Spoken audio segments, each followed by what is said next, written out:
نقشه 13 راه اندازی محرک به صورت یکی پس از دیگری خودکار یعنی اتوماتی. ما در درس قبلی اویدی راه اندازی محرک ها به صورت یکی پس از دیگری گفته گذاشتیم و موضوع امروز هم همون باقی مانده همون موضوع است، یکی پس از دیگری، اما با علاوه اتوماتی یعنی خودکار. ما در درس قبلی یک محرک راه اندازی میکردیم و پس از راه اندازی محرک یکم ما حقوق راه اندازی محرک دوم به دست می آوردیم. یعنی زمانی که محرک یکم فعال میشد ما محرک دوم وصل کرده میتونستیم. اما یک سری جایی هست که ما یک محرک راه اندازی میکنیم، پس از یگان زمان یگان وقتی معین محرک دوم به طریق خودکار همون اتوماتی خودش راه اندازی می شود. یعنی اینجا ما دو محرک داریم، فقط یک تا اگر باز تحلیل کنیم یک تا شستی استاپ و یک تا هم استارت و اینجا یک المانی نوی که یک نمادی نوی که اگر بینیم ما علاوه شد این کیسی یعنی ریلی تاخیر در وصل است. ما اگر نقشه را بینیم یعنی اگر نقشه را بینیم در این قسمت در مدار فرمان ما تدریجاً یگون الیمنت های نو یا که یک هم نقشه ها پیچیده تر می شوند، اما یگون مشکلی ندارد. زمانی که شما اگر پای در پای همین زینا را گذارین نقشه ها لکه برای شما یگون خیلی مشکلی ایجاد نمی کنند. فقط تنها چیزی که در اینجا برای ما ناشناس است یعنی تاخیر در وصل است. کیسی ما از نقشه قبلی میدانیم که راه اندازی محرک یکی پس از دیگری ما محرک یکم وصل میکنیم. فرض کنیم در اینجا رسیده است که یک وصل میشود، این که یک وصل میشود. تیغه خود نگه دارنده که یک همین که یک به صورت دائم وصل میکند. یعنی زمانی که یک وصل شد یعنی همچنین پس از این با تیغه کی دوی ما که قطع است با تیغه بسته آن یعنی جریان از این قسمت جاری می شود به کی سه ما به ریلی زمان. ریلی زمان هم شمردن وقت آغاز میکند و پس از یکان فاصله معینی وقت که ما اون تنظیم میکنیم تیغه بازیون یعنی همین تیغه کیسه اگر این بینیم این قسمت این تغییر وضعیت میکند و تیغه باز بسته میشود. زمانی که این تیغه باز کیسه وصل شد یعنی از این مسیر جریان جاری میشود به کی دو و پس از جاری شدن تیغه بازیون تغییر وضعیت میکنه و به صورت خود نگه دارنده کی دو هم وصل میشود.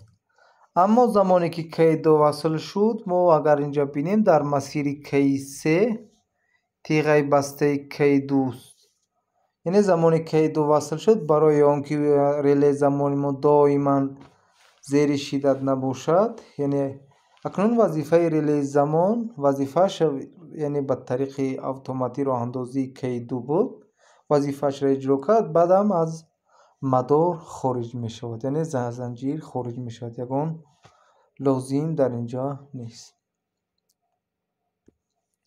خب میریم قسمی نوشتنی مداری فرمان. خب قسمت قدرتی یگان تغییرات نیست از درس قبلی ما، اونم خیلی باقی هم خیلی бетағйир мемонем. фақат дар қисмати мо гуфтем замоне ки K1 KM1 васл мешавад, мо як релеи таъхир дар васл, яъне инҷо агар бинем нақшанда ин KT1 релеи таъхир дар васл, KT2 релеи таъхир дар қатъ ва KT3 релеи таъхир дар васл ва қатъ. агар оиди ин релеҳо шумо ягон маълумоте надоред ё ки якум бор аст ошноӣ пайдо мекунед, мо дар онҷо дарсҳо оиди ҳамин релеҳои таъхир дар васл ва қатъ, истифодабарӣ ва нақшаи онҳо аллакай дорем дар қисмати релеҳо. яъне мо инҷо илова мекунем замоне ки KM1 тиғаи бозаш баста мешавад, тиғаи худ нигаҳдорандаш, KT1 ҳам бояд васл шавад ва мо гуфтем ки тиғаи бастаи KM2 ба хотире ки замоне ки KM2 васл шуд, аллакай KT1 аз мадор бояд қатъ шавад. яъне ин нисбат медиҳем ба KM2.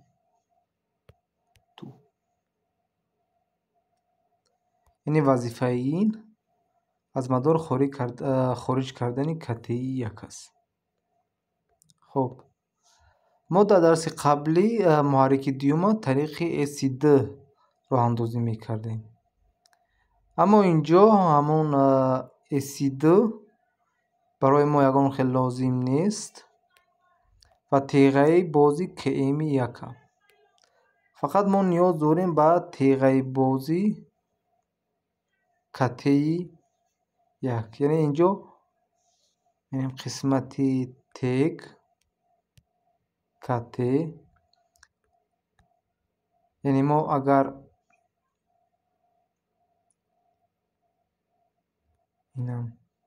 яъне вазифаи старта иҷро мекунем, тиғам барои худ нигаҳ дорем.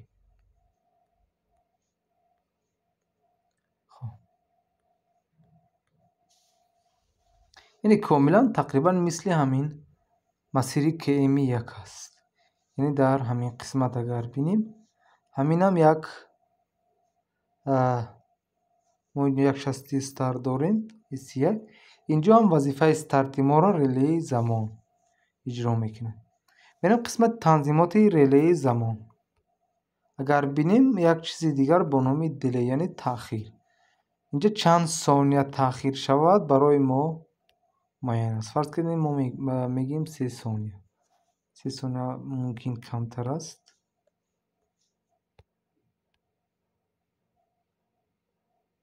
як 5 сония. боқимонда ки комилан мисли қаблиз як муҳофизаки такфаза ва пайдарпай ҳимояи серборӣ ва якта стоп ва старт. мерем simulation.